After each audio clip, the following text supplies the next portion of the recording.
Assalamualaikum warahmatullahi wabarakatuh. Pemirsa, kembali lagi bersama saya Siva Maharani. Tentunya masih di Haluan Indonesia Televisi yang selalu memberikan berita secara terkini dan juga terpercaya. Berikut berita hari ini.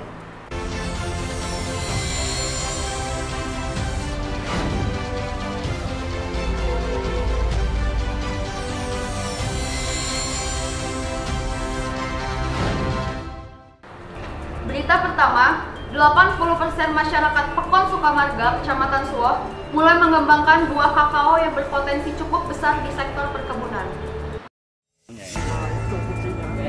Selain kopi di Kabupaten Lampung Barat, khususnya di Pekon Sukamarga, Kecamatan Suwoh, 80% masyarakat yang rata-rata berprofesi sebagai petani mulai mengembangkan buah kakao. Bahkan kebanyakan warga setempat hanya mengandalkan tanaman kakao atau coklat tersebut untuk memenuhi kebutuhan hidup sehari-hari. Pengembangan kakao mulai dilakukan dengan berbagai cara untuk meningkatkan mutu buah seperti penyambungan bibit unggulan. Kakao mulai menjadi daya tarik usaha petani di Suwoh, melihat potensi yang cukup besar di sektor perkebunan, khususnya perkebunan coklat. Tim konsorsium yang terdiri dari WCS, WWF, dan YABI berupaya ikut andil dalam meningkatkan pengetahuan petani dengan menggelar program sekolah lapang kakao. Salah satu anggota WWF Indonesia, Mira, mengatakan petani diedukasi langsung tentang cara perawatan, teknik penyambungan bibit unggul, dan teknik pemupukan yang baik dan benar. Program sekolah lapang tersebut cukup diminati dengan diikuti 25 peserta yang berlangsung selama 1 tahun masa panen. Tujuannya untuk meningkatkan pengetahuan petani tentang budidaya kakao dan bisa mendapat hasil yang maksimal dengan tidak merambah luasan lahan di dalam kawasan. Jadi dia nggak stres. Kalau langsung potong dia kemungkinan ikut mati. Kita tek dulu. Mbak ini nggak nyampe. Nah ini bagus putih kan? Satu kali aja? Ya, satu kali. Ini entres yang bagus.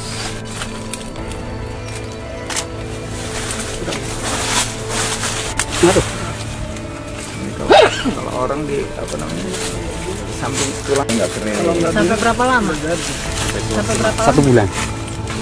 Menurut Mira, harga kakao yang stabil dan mudah dibudidayakan dan kelas perkebunan ini sekaligus dijadikan program dalam penerapan pola hidup masyarakat terhadap konservasi. Tim konsorsium WWF tersebut berharap dengan adanya program sekolah lapang ini, masyarakat dapat memaksimalkan lahan dalam marga dengan tidak perlu lagi merambah hutan kawasan demi mendapat hasil yang baik.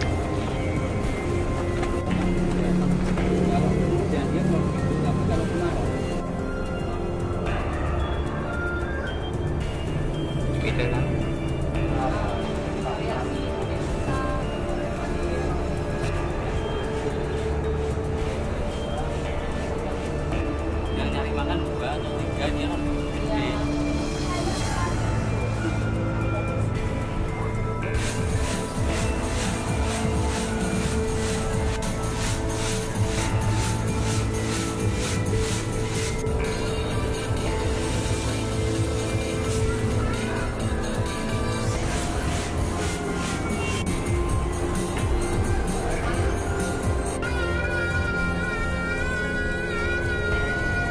Program ini adalah program pelestarian habitat prioritas di kawasan Taman Nasional Bukit Barisan Selatan. Tujuannya adalah bagaimana kita bisa mengurangi tekanan terhadap kawasan Taman Nasional dengan dari berbagai aspek. Misalnya salah satu aspeknya adalah pemberdayaan masyarakat.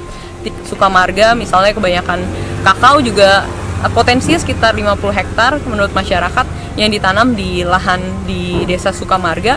Itu dapat menjadi opsi untuk penghidupan yang berkelanjutan. Mengapa? Karena di dalam kawasan kebun yang sebenarnya belum dikelola optimal, nanti mungkin bisa ditunjukkan hitung-hitungannya, sebenarnya potensinya masih cukup tinggi gitu, masih bisa berkali-kali lipat keuntungan yang didapatkan, sehingga petani sebenarnya bisa sejahtera hanya mengandalkan dari tanah yang ada di luar kawasan Taman Nasional di Tanah Marga.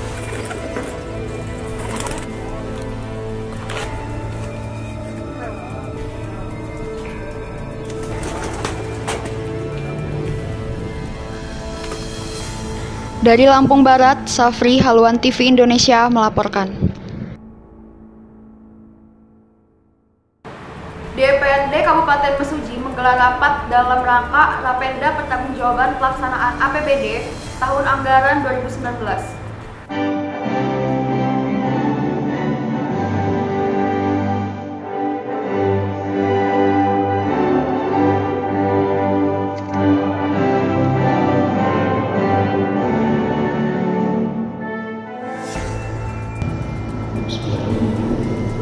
Assalamualaikum warahmatullahi wabarakatuh. Hadirin yang kami hormati, sebelum saya laporkan kehadiran anggota DPRD Kabupaten Mesuji, terlebih dahulu saya akan bacakan surat masuk. Dewan Perwakilan Rakyat Daerah Kabupaten Mesuji menggelar rapat paripurna pembicaraan tingkat 1 dalam rangka penyampaian Rapelda Pertanggungjawaban Pelaksanaan APBD Kabupaten Mesuji tahun anggaran 2019. Agenda yang dilaksanakan pada Selasa 7 Juli 2020 tersebut bertempat di Aula Sidang Paripurna Gedung DPRD Mesuji, Desa Wiralaga Mulia, Kecamatan Mesuji. Ketua DPRD Mesuji dalam sambutannya menyampaikan beberapa hal, di antaranya bahwa DPRD mempunyai tugas dan wewenang melaksanakan pengawasan atas peraturan daerah, peraturan perundang-undangan lainnya, peraturan kepala daerah, APBD, serta kebijakan pemerintah daerah dalam melaksanakan pembangunan. Sementara itu, sambutan Bupati Mesuji yang dibacakan oleh staf ahli bidang hukum dan politik Dr. Andes Hamdani menyatakan seluruh kegiatan dalam manajemen keuangan daerah yang diamanatkan dalam peraturan pemerintah nomor 58 tahun 2005 tentang pengelolaan keuangan daerah mutlak dijalankan oleh pemerintah daerah, mulai dari perencanaan, pelaksanaan, penatausahaan, pelaporan, pertanggungjawaban, dan pengawasan. Sidang yang dimulai pada pukul 13.45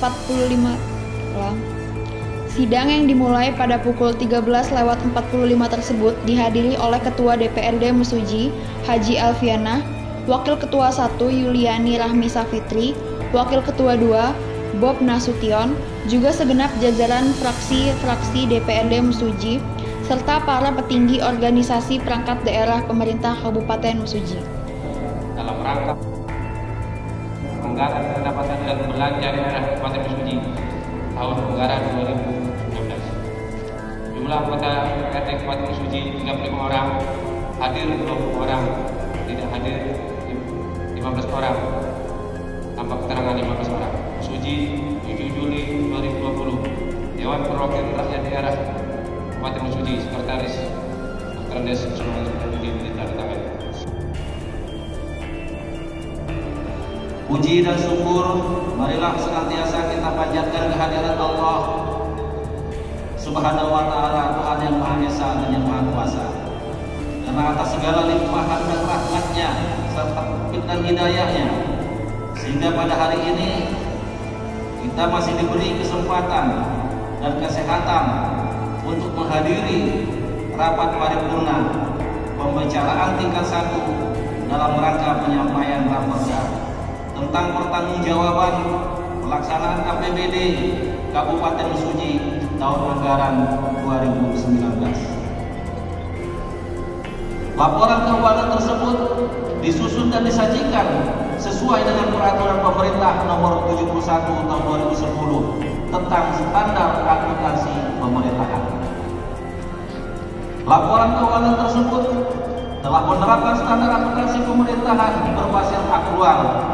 Dalam laporan keuangan daerah Kabupaten Mesuji tahun anggaran 2019 terdapat 7 macam laporan keuangan, yaitu laporan realisasi anggaran, laporan perubahan saldo anggaran lebih, laporan arus kas, laporan operasional, neraca, laporan perubahan likuiditas, dan catatan atas laporan keuangan. Dari Mesuji, Rado Haluan TV Indonesia melaporkan. Berita selanjutnya, Kemiangan Hill yang menjadi objek destinasi wisata di Lampung Barat.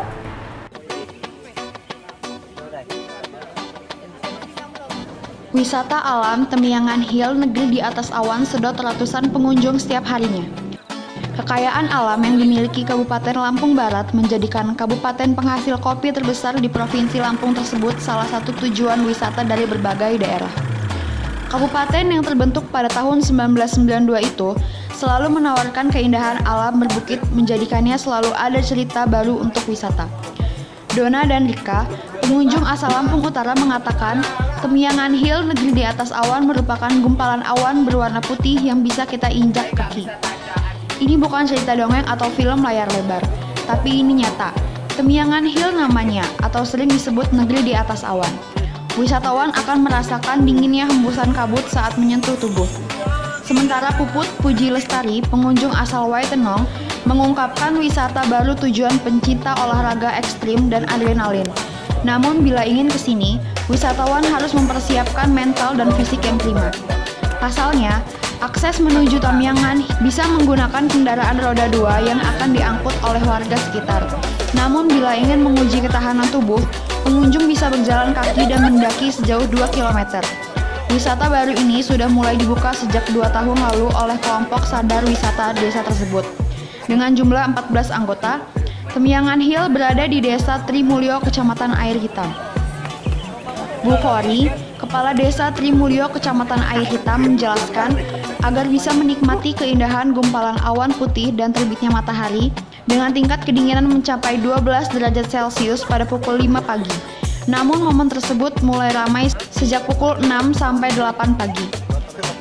Tenda-tenda langsung view awan dan sunset keindahan alam Lampung Barat. Pengunjung juga disajikan bila tidak memiliki tenda. Penyedia wisata dapat menyewa dengan ukuran 2 orang sampai 6 orang dengan harga mulai dari 45.000 sampai 70.000. Juga dikenakan biaya retribusi masuk perorangan 10.000. Penyedia juga memberikan spot-spot foto dengan background hamparan awan putih. Namun dalam masa pandemi ini, penyedia membuka hanya 50% dari waktu biasanya. Sebelumnya, biasanya mencapai 300 orang per hari. Selain itu, setiap pengunjung diwajibkan untuk cek suhu tubuh serta menggunakan masker dan menjaga jarak sesuai dengan protokol kesehatan COVID-19.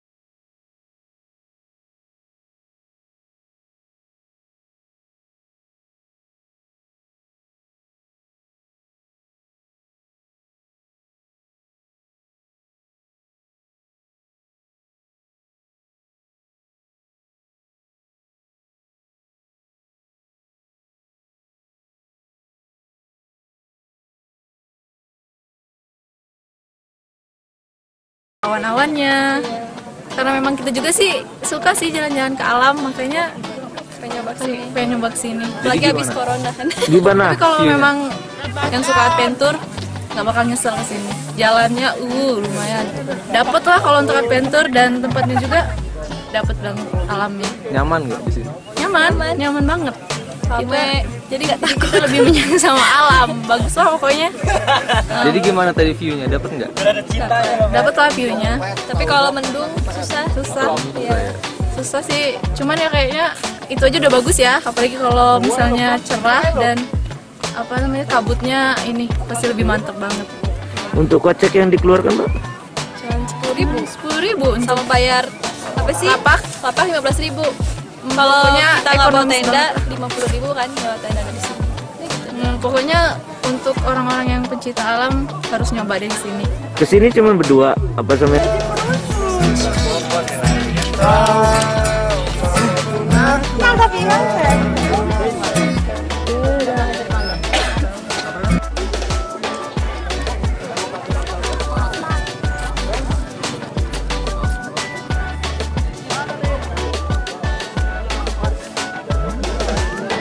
ini seperti apa?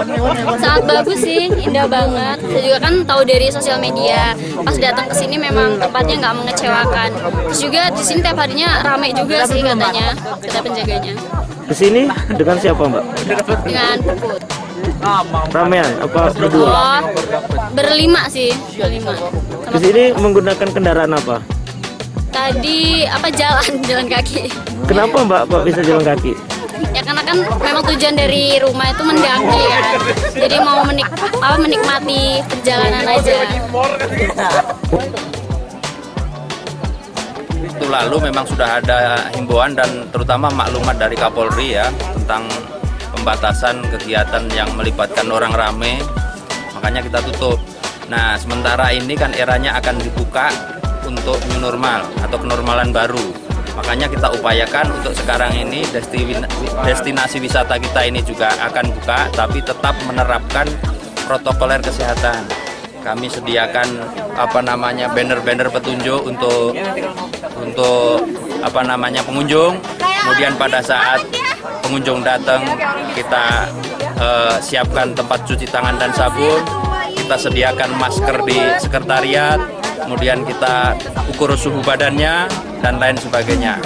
Kemudian di lokasi ini ya kita upayakan bisa menjaga jarak atau sosial atau physical distancing. Mungkin untuk kapasitas sendiri ada pembatasan enggak Pak? Ya, kapasitas ini sebetulnya kalau ini full ini bisa 600 orang. Kita batasi sampai 300 dulu.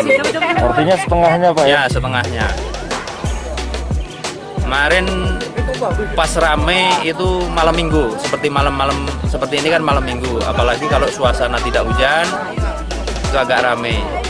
Pernah kita tolak karena pengunjung sudah maksimal 50% tadi. Pernah kita tolak. Dari Lampung Barat, Safri melaporkan. Bupati Tanggamus Hajah Dewi Handayani melantik petugas fungsional kesehatan di lapangan apel Pemda Tanggamus. Bupati Tanggamus Hajah Dewi Handayani yang akrab dipanggil Bunda Dewi melantik petugas fungsional kesehatan ahli pratama dokter, perawat, dan sanitarian pada jajaran Dinas Kesehatan Kabupaten Tanggamus Rabu 8 Juli 2020 di lapangan apel Pemda Tanggamus. Saya, Bupati Tanggamus, dengan ini secara resmi melantik saudara-saudari dalam jabatan fungsional dokter, perawat, bidan, sanitarian, dan nutrisionis di lingkungan pemerintah Kabupaten Tanggamus.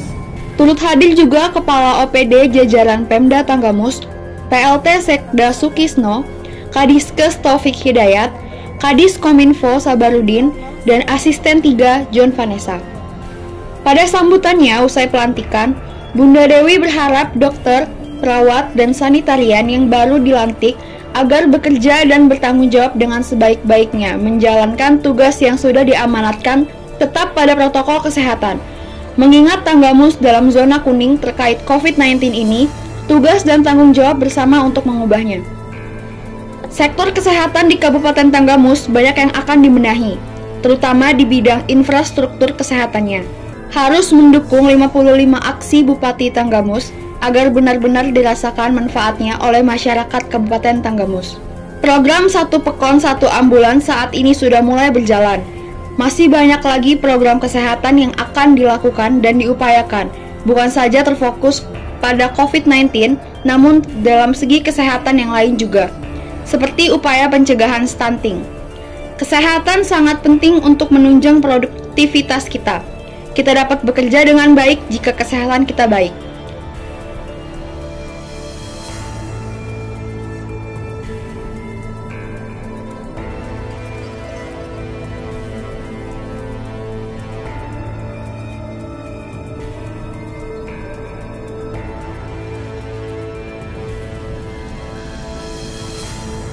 Dari Tanggamus, Rodial dan Anton melaporkan. Masyarakat Kabupaten Lampung Utara menggelar aksi penolakan terhadap RUU Haluan Ideologi Pancasila. Ratusan masyarakat yang tergabung dalam Aliansi Suara Masyarakat Kabupaten Lampung Utara menggelar aksi di Tugu Payan Mas serta di halaman kantor DPRD Lampung Utara. Selama aksinya, massa menyuarakan penolakan terhadap rancangan Undang-Undang Haluan Ideologi Pancasila pada Rabu, tanggal 8 jam 7 pagi. Massa memadati halaman kantor depan DPRD Lampung Utara. Mereka membawa mobil komando untuk melakukan orasi terkait penolakan RUU HIP. Dalam pantauan banyaknya massa yang menolak RUU HIP, arus lalu lintas di depan kantor DPRD Lampung Utara tersendat. Dalam hal ini, para demonstran disambut baik oleh Kapolres Lampung Utara, Ketua DPRD Lampung Utara, Wakil Ketua 1, Wakil Ketua 2, serta dijaga ketat oleh personil TNI, Satpol PP, Dinas Perhubungan Kabupaten Lampung Utara.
Penyampaian aspirasi. Silakan, ini diatur dalam ketentuan, diatur dalam undang-undang. Namun sebagai aparat keamanan secara pribadi dan atas nama Polres Lampung Utara, saya menghimbau sekali lagi ke mobil komando. Sekali lagi, perwakilan atau ketua. Sekali lagi saya informasikan kepada seluruh kawan-kawan, kita jaga ketertiban, khususnya sampah. Lakukan dengan Pancasila. Pernah tidak semenjak akhirnya Pancasila tahun 1940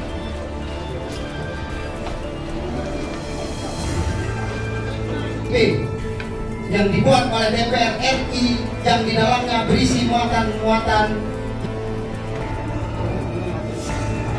dari Brimob, satu kompi dari anggota Polres Lampung Utara sekitar 400. Jadi jumlah keseluruhannya bergabung dengan Brimob 600. Harapan kami selaku aparat keamanan agar seluruhnya berjalan dengan tertib.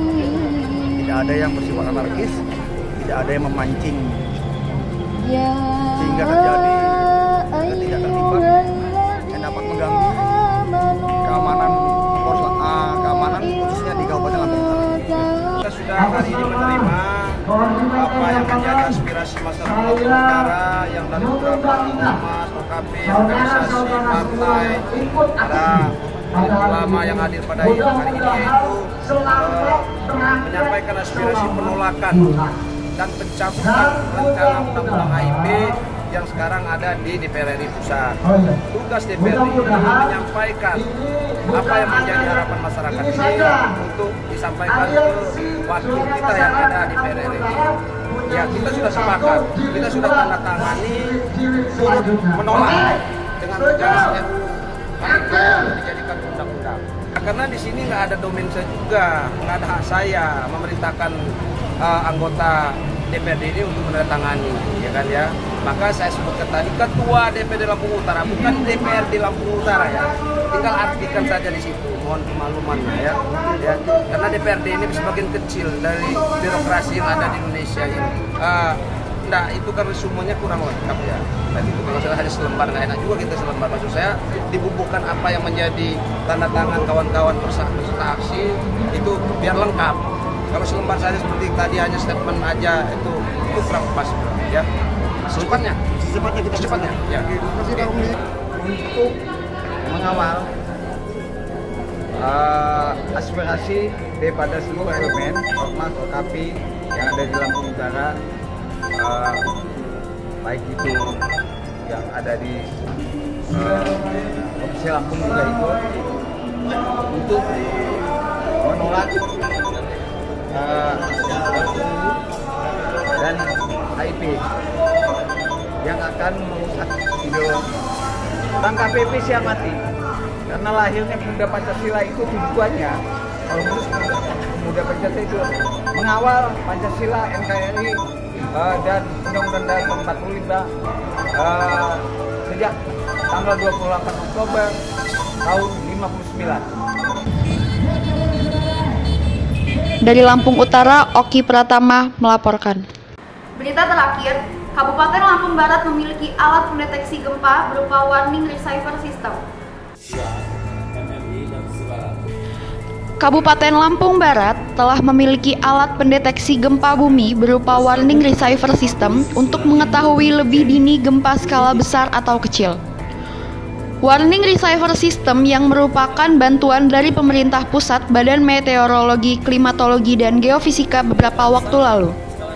Seperti terjadi pada 7 Juli lalu, pendeteksi WRS mendeteksi gempa kecil di Jepara, Lampung Barat, dan dapat memperlihatkan aktivitas lempengan bumi seluruh Indonesia. Kepala Badan Penanggulangan Bencana Daerah, Maidar, mengatakan alat tersebut mendeteksi getaran gempa bumi dari -2 skala Richter sampai di atas 5 skala Richter. Sebelumnya, Pemkab hanya mempunyai alat mendeteksi gempa bumi skala besar saja, minimal 5 skala Richter.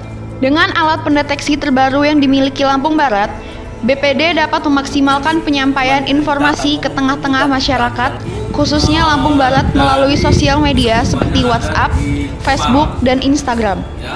Gempa yang menimpa Lampung Barat cukup sering terjadi namun tidak berakibat fatal, disebabkan hanya berdampak goncangan dari gempa suatu daerah.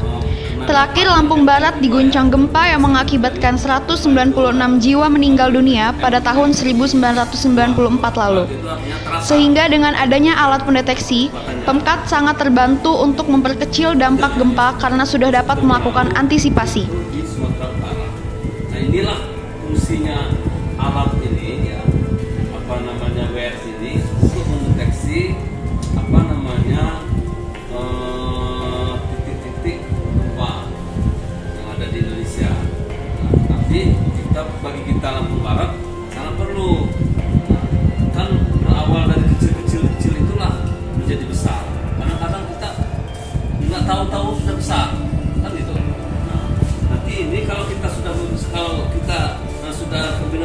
memiliki ini WRS ini ketahuan. Jadi kalau sudah terlalu sering 2, 3, 4, kalau sering ini kita sudah harus antisipasi, siap siaga kita memberikan informasi ke masyarakat, siap siaga kita antisipasi apabila terjadi yang besar lagi.